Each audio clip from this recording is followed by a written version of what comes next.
ભેગા થયા છીએ અને હોળીનો તહેવાર એ આપણો રાષ્ટ્રીય તહેવાર છે જે દેશ વિદેશમાં જ્યાં જ્યાં આપણા ભારતીય વસ્તુના બધા હોળીનો તહેવાર ઉજવતા હશે.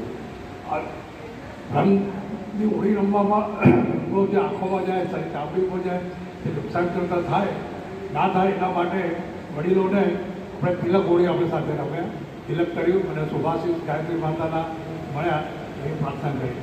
આ વાત્સલ્ય સંસ્થા નામ જ કીધું સરસ વાત્સલ્ય, તો અહીંયા એકબીજા પ્રત્યે આપણે વાત્સલ્ય વરસાવવાનું છે. આ તહેવારનું મિનિંગ જ છે ધૂળેટીમાં આપણે એકબીજા સાથે રમીએ છીએ કે વાત્સલ્ય ભાવ છે, કૌટુંબિક ભાવ છે. તો આપણે કૌટુંબિક રીતે પરિવાર તરીકે અહીંયા વાત્સલ્ય પરિવાર લોકો છે બની ગયો, ગાયત્રી પરિવાર, સાયન્સ પરિવાર એ બધા સાથે મળી આજે વડીલોને એક અનુભૂતિ થાય આપણા તહેવારની સાથે હળીમળી રહેવાની આનંદની. અને અહીંયા જે જયંત્રી એ ભારતીય પાઠ માટે આયોજન